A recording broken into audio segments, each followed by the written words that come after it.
नमस्कार. मी भाऊ तोरसेकर.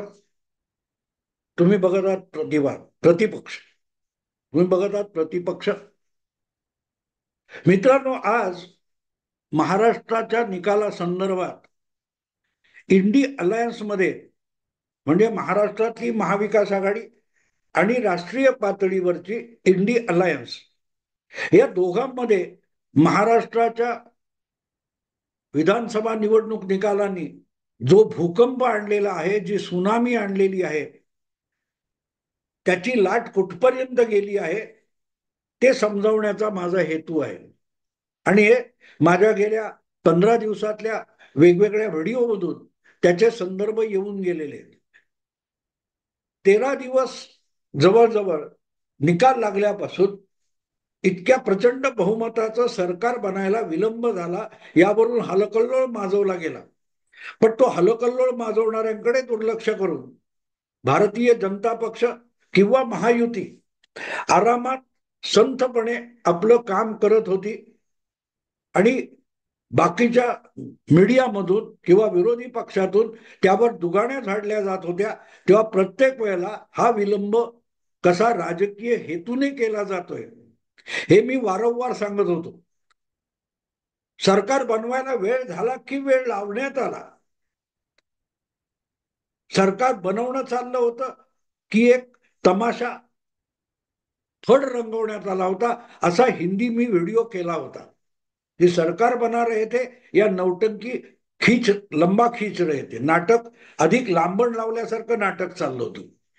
हे मी माझ्या व्हिडिओतून वारंवार बोललो आणि त्याची मीमांसा पण मी केली होती की हा जो प्रचंड विजय आहे, अभूतपूर्व विजय आहे, तो अशा रीतीने साजरा करायचा की त्याचा प्रभाव येणाऱ्या विविध राज्यांच्या विधानसभा निवडणुकांवर आणि मतदानावर पडला पाहिजे.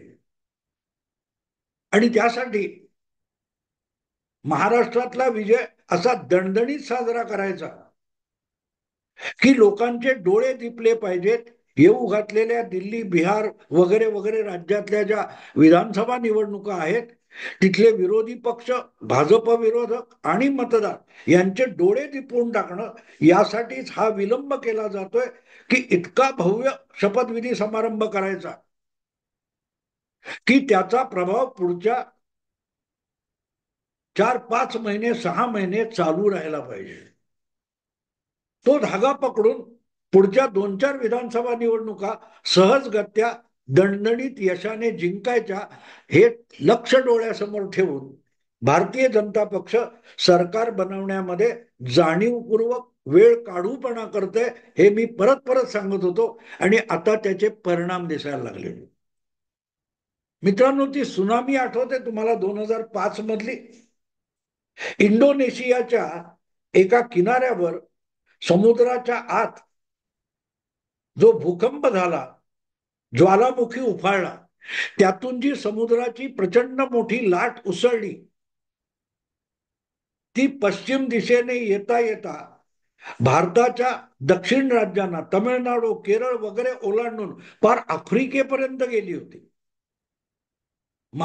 भारताच्या तमिळनाडू आणि केरळमध्ये सुद्धा त्या लाटेने अनेक घरदार, शेती बुडवली होती, माणसं बुडवून मारली होती. सुनामी अशी असते. आणि म्हणून लाट आणि सुनामी यात फरक असतो. महाराष्ट्रात, हरियाणामध्ये भाजपच्या लोकप्रियतेची लाट होती, त्याचा फायदा भाजपला निर्विवाद बहुमत मिळण्यात झाला. आणि मी तेव्हाच म्हणालो होतो की याचा प्रभाव आता महाराष्ट्रात दिसेल आणि महाराष्ट्रात, हरियाणात सुरू झालेली सुनामी महाराष्ट्रात प्रचंड मोठी उसळी मारून आली आणि त्याच्यामध्ये सगळेच्या सगळे विरोधी पक्ष, छोटे मोठे असतील, भाजप विरोधक असतील, ते जवळजवळ वाहून गेले. महाविकास आघाडीची तर धुळझाण उडाली, नाका तोंडात पाणी गेलेलं आहे. लोकसभेला सगळ्यात जास्त जागा मिळवल्या म्हणून आपणच महाराष्ट्रातला सगळ्यात मोठा भाऊ झालो म्हणून मिरवणारे जे काँग्रेस नेते होते, त्यांच्या नाका तोंडात इतकं पाणी गेलंय की कोणी मुख्यमंत्री व्हायचं यावरून भांडणारे लोक आता काँग्रेसला निदान विरोधी नेतेपद मिळावं यासाठी संघर्ष चालू आहे आणि ते विरोधी नेतेपद हक्काने मिळणं शक्य नाहीये.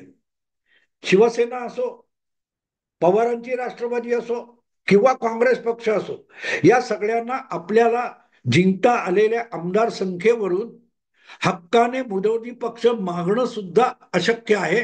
कारण ती संख्या 29 आमदारांची आहे आणि यापैकी कोणालाही 20चा आकडा पार करता आलेला नाही.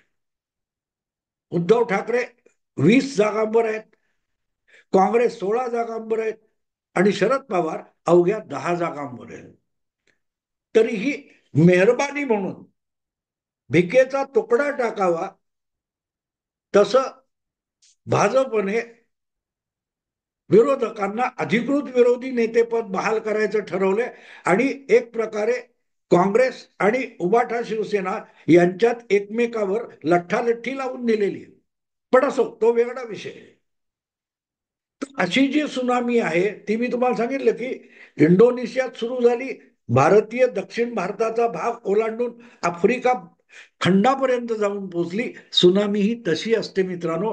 आणि म्हणून हरियाणातून आलेली सुनामी ही महाराष्ट्र विधानसभेत दिसली आणि आता ती सुनामी, तिची उंच लाट ही 2 महिन्यात होणाऱ्या दिल्ली विधानसभेच्या दारात जाऊन पोहोचलेली आहे. दिल्ली विधानसभा निवडणुकीला ही महाराष्ट्रातली सुनामी धडका द्यायला लागली आहे.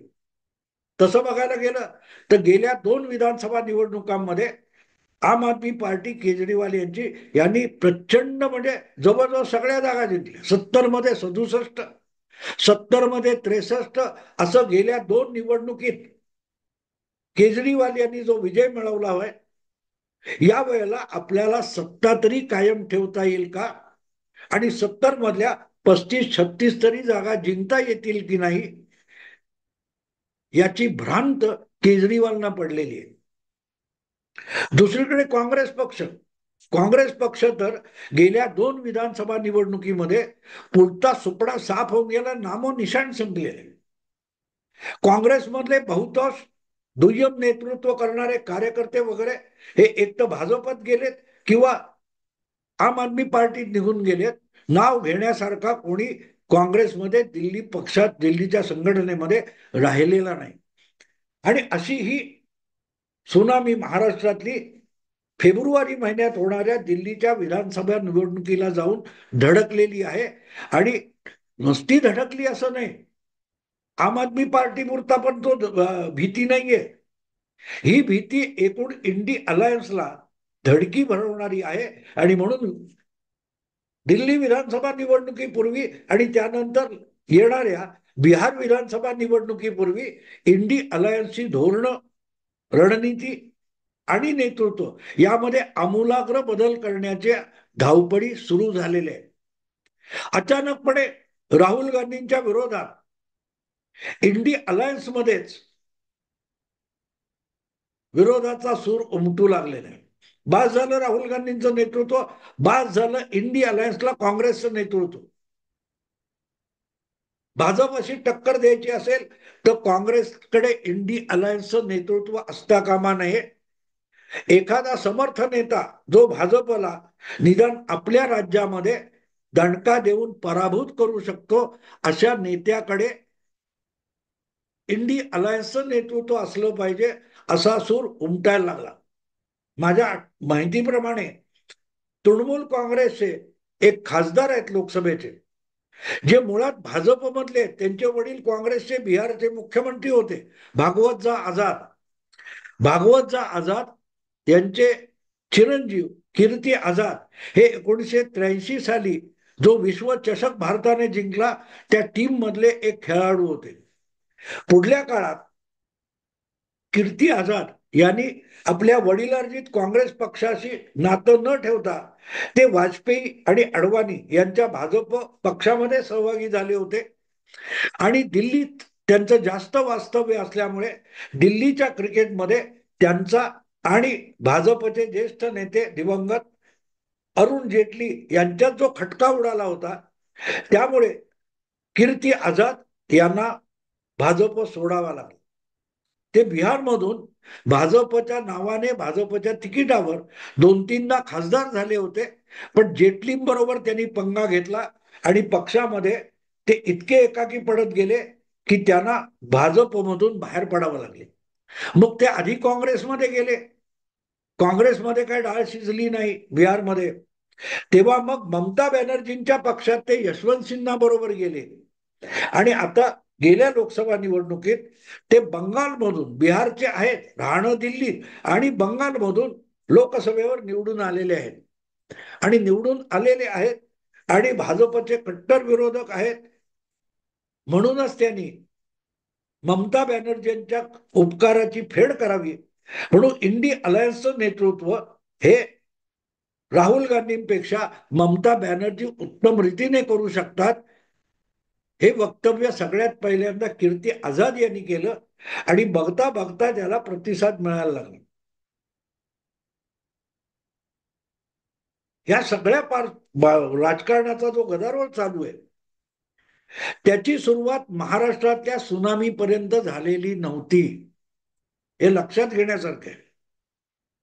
हरियाणातला पराभव सुद्धा काठावरचा आहे वगैरे वगैरे सारवासारव करण्यात आली, पण थेट इंडी अलायन्समध्ये त्या पराभवाचं खापर सुद्धा काँग्रेसवर फोडण्याची हिंमत पुन्हा इंडी अलायन्स मधल्या इतर पक्षांच्या प्रवक्त्यांनी केलेली नव्हती. ना तृणमूल काँग्रेसच्या नेत्यांनी केली होती, ना आरजेडीच्या नेत्यांनी केली होती, प्रवक्त्यांनी केली होती, ना समाजवादी पक्षाच्या प्रवक्त्याने केली होती. उलट लोकसभेमध्ये राहुल गांधींच्या बाजूला मांडीला मांडी लावून बसल्यासारखे अखिलेश यादव भाजपवर हल्ला चढवत होते. फैजाबाद मधून म्हणजे अयोध्या ज्या मतदारसंघात येते तिथले समाजवादी पक्षाचे खासदार लल्लन सिंग यांना तर राहुल गांधी आपल्या बाजूला बसवत होते. पण हे सगळं जो काय चेहऱ्याला लावलेला रंग होता हा महाराष्ट्रातल्या निवडणूक निकालांनी आणलेल्या सुनामीने धुतला गेलाय आणि त्यामुळे इंडी अलायन्स मध्ये आता भाजप विरोधाचं नेतृत्व कोणी करायचं यावरून खडाजंगी उडालेली.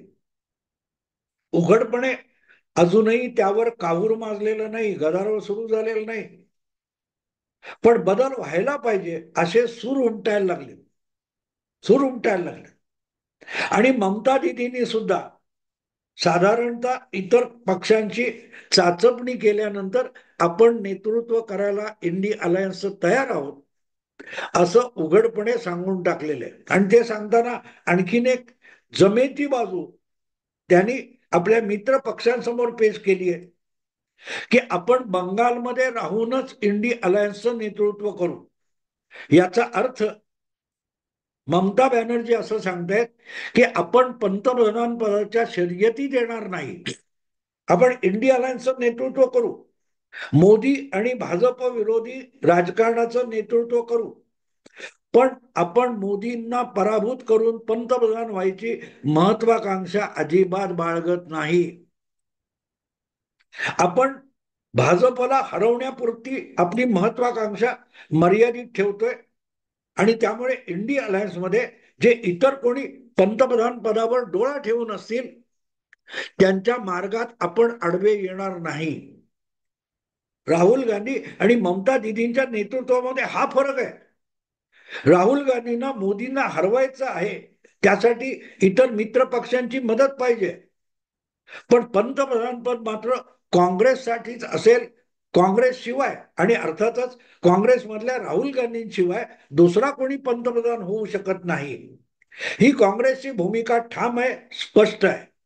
आणि इथेच सगळी गल्लत आणि गडबड होते.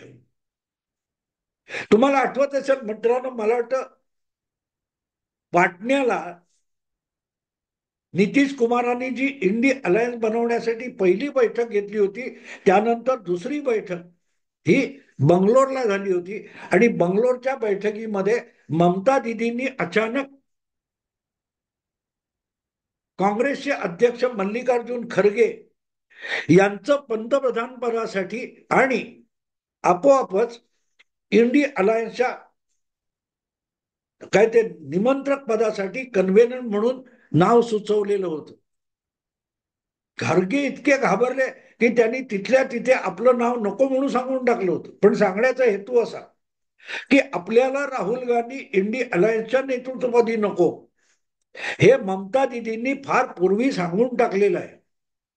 आणि ममता दिदींनी हे सांगितल्यावर त्याला तात्काळ अनुमोदन देणाऱ्यामध्ये आम आदमी पक्षाचे केजरीवाल होते. हा सगळा इतिहास मी मुद्दाम सांगतोय. आणि आता अशी परिस्थिती झाली आहे की जी महाराष्ट्र विधानसभेची सुनामी दिल्लीला जाऊन धडकली आहे, तेव्हा केजरीवाल सुद्धा अक्षरशः द्विधा मनस्थितीत आहेत की त्यांना खात्री वाटत नाही की आपण बहुमत तरी टिकवू का, आणि बहुमत टिकवण्यासाठी काँग्रेसला बरोबर घ्यायचं का. काँग्रेसला बरोबर घेतलं तर आपली मतं काँग्रेसकडे जातील, ती परत येतील का ह्याचा भरोसा नाही. लोकसभेच्या वेळेला परत एकदा आपण काँग्रेस बरोबर हातमिळवणी केली आणि दोघेही आपटलो. भाजपची मतं 54% लोकसभेला गेली, आपल्या मतामध्ये 20-30% घट झाली. यामुळे गडबडलेले केजरीवाल निर्णय करू शकत नाहीयेत. त्यांनी परस्पर आपले उमेदवार जाहीर करायला सुरुवात केली आहे आणि काँग्रेस तर स्वबळावर निवडणूक लढवण्याच्या तयारीत होती. त्यासाठी राहुल गांधी यांची दिल्लीपुरती पदयात्रा सुरू होणार होती. पण महाराष्ट्राच्या निकालांनी इंडी अलायन्समध्ये जी पळापळ सुरू झालेली आहे त्याचा पहिला परिणाम म्हणजे राहुल गांधी यांची दिल्ली विधानसभेच्या निवडणुकीच्या निमित्ताने सुरू होणारी दिल्ली मर्यादित पदयात्रा होती, ती तात्पुरती रद्द करण्यात आलेली आहे. शक्यतो आम आदमी पार्टी बरोबरच हातमिळवणी करून जागा वाटप करून विधानसभेची निवडणूक लढवावी इथपर्यंत काँग्रेसने आता शेपूट घातलेली आहे. पण काँग्रेसला बरोबर घ्यायचं की नाही, काँग्रेसला बरोबर घ्यायचं की नाही, या द्विधा मनस्थितीत केजरीवाल सापडलेले. आणि त्याचं कारण सरळ आहे की लोकसभेची निवडणूक दोन पक्षांनी एकत्र मिळवल्यानंतर त्या दोन पक्षांचा जो एकमेकांच्या विरुद्ध असलेला मतदार होता तो दोघांनाही सोडून भाजपकडे गेला आणि भाजपची मतं ही लोकसभेला 54% 55% पर्यंत जाऊन पोहोचली. त्याची पुनरावृत्ती केली तर आजच आपण दिल्ली विधानसभा हरलोय याच्या भीतीने केजरीवाल गांगरलेले आहेत, ते तुरुंगात गेलेत, त्यांच्यावरचे खटले चालू आहेत, त्यांच्या अनेक नेत्यांवरचे खटले चालू आहेत, जामिनावर अनेक जण बाहेर आहेत. आणि अशा वेळेला काँग्रेसला सोबत घ्यावं की न घ्यावं याविषयी आम आदमी पार्टीत गडबड चालू आहे. आणि त्यांच्यामध्ये समझोता घडवून आणायचा, दोघांनी मतविभागणी टाळावी यासाठी शरद पवार खास प्रयत्न करत आहेत. त्यांनी केजरीवालांना आपल्या दिल्लीच्या निवासस्थानी बोलवून घेतलं. काँग्रेसचेही बाळासाहेब थोरात सारखे महाराष्ट्रातले नेते पवारांच्या घरी गेले होते. हे सगळं बघितलं तर एक गोष्ट कळते की हरियाणातून निघालेली जी लाट होती ती महाराष्ट्रात आली आणि महाराष्ट्रात त्याची जी सुनामी झालेली आहे ती सुनामी पुढच्या अनेक राज्यामध्ये काँग्रेसला आणि इंडी अलायन्सला पूर्णपणे बुडवून टाकणार अशी भीती केवळ काँग्रेसला वाटते असं नाही, आम आदमी पार्टीलाही वाटायला लागले, इंडी अलायन्सलाही वाटायला लागले. म्हणून एकीकडे ईव्हीएम बद्दल नाटकं करायची आणि दुसरीकडे शक्यतो येणाऱ्या सगळ्या निवडणुकांमध्ये जागा वाटप करून कसं बसं आहे ते टिकवायचं किंवा पार अगदी कमरेची चड्डी काढून घेतली जाईल असं तरी होऊ नये. महाराष्ट्रात ते झालंय. महाराष्ट्रामध्ये शरद पवार गट, उबाठा गट आणि काँग्रेस या तीनही पक्षांना त्यांच्या संसदीय जीवनातील सगळ्यात लाजिरवाण्या आकड्यावर येऊन थांबावं लागले. काँग्रेस कधीही 16 आमदार इतकी खाली घसरली नव्हती. शरद पवारांचा पक्ष कधीही 10 आमदारांइतका खाली घसरलेला नव्हता. आणि शिवसेना सुद्धा 20 आमदार इतकी खाली आलेली नव्हती 1990 पासून. त्यामुळे तशी ती लाट दिल्लीत येऊन भिडली, धडकली तर मग आपली चड्डी तरी जागेवर राहील का, आपल्या कमरेची लंगोटी तरी जागेवर राहील का, ही चिंता केजरीवाल भेडसावते. तसं बघितलं तर काँग्रेसच्या कमळेला चड्डी पण नाहीये. कारण गेल्या दोन निवडणुका 2015 आणि 2020 या दोनही विधानसभा निवडणुकामध्ये काँग्रेसला दिल्ली विधानसभेमध्ये एकही आमदार निवडून आणता आलेला नाही. यावेळेला निदान लंगोटी हाती लागावी अशी जरी काँग्रेसला चिंता असेल, तरीही ते म्हणतील आम आदमी पार्टीला आम्हाला एक 10-15 जागा द्या, एक आमदार निवडून येऊन दे, पुरे आमचा पक्ष दिल्लीच्या विधानसभेत दिसू दे. केजरीवालना चिंता आहे ते 20-25 करता येतील, पण ते 45च्या पुढे 35-37च्या पुढे कसे न्यायचे. त्यासाठी काँग्रेसचा उपयोग होईल की काँग्रेसमुळे आणखीनच आपली संख्या घटेल. भाजप आणि विरुद्ध सगळे असं ध्रुवीकरण झालं तर आपल्या हातात आहे ते सुद्धा दिल्लीत गमवावं लागेल, ही चिंता केजरीवालना भेडसावते. आणि म्हणून आत्ताची परिस्थिती एवढी आहे की महाराष्ट्रात जी सुनामी आली, ती सुनामी आता फेब्रुवारीत होणाऱ्या दिल्ली विधानसभेच्या निवडणुकीला धडका द्यायला लागलीय, जाऊन धडकलीय आणि तिथल्या इंडी अलायन्सला, आम आदमी पार्टीला धडकी भरलेली आहे. मित्रांनो, आता इथेच थांबतो. आवडलं लाईक करा, शेअर करा आणि प्रतिपक्षाला सबस्क्राईब करा. नमस्कार.